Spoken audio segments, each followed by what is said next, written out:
It's 6:45 a.m. at the First Friendship Shelter in San Francisco. I've been homeless technically for 18 months now.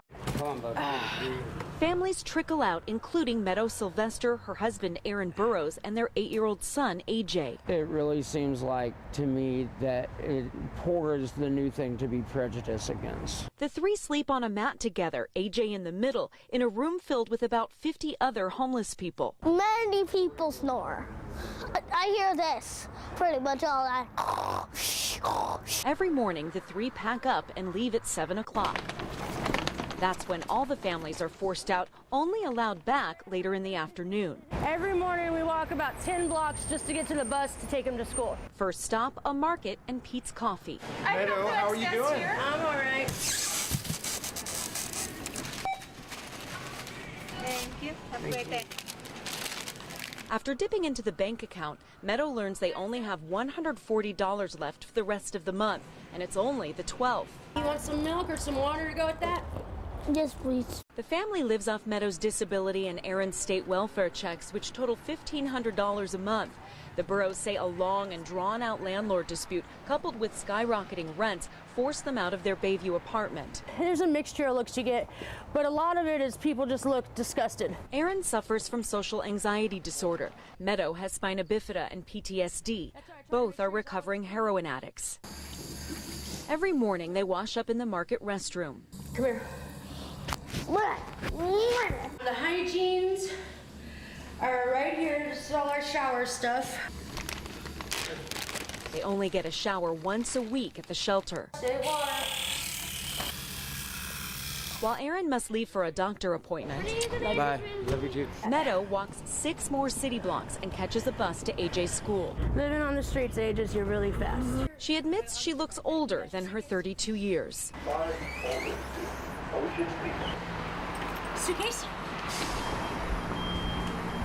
My son calls me a turtle, you know, because I wear my house on my back. All of the family's belongings are in this one cart. Socks and underwear, clean clothes, and on this side of the bottom we got blankets, umbrellas. His dad and I can wear the same clothes all week, you know, but he can't, not and go to school.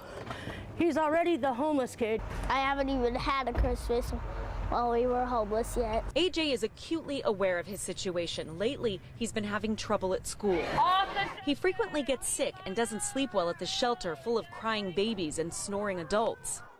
Love you. I'll see you at school. His teachers say AJ winds up sleeping most days on this cot set up in the school's main office. Is CPS going to take me away? He's scared for me to leave him at school, that I might not come back. The family has been trying for 5 months to get into a shelter where they can have their own room and work toward more permanent housing. Compass is telling families that if they sleep on the streets or in a vehicle, they'll be able to access shelter faster. There are at least 7,500 homeless people in San Francisco, 3,200 of them children.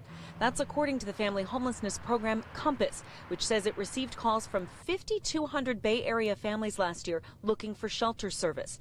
And that's only a fraction of the actual number, they say. It's like I go to these appointments, I fill out these applications, and it's so depressing.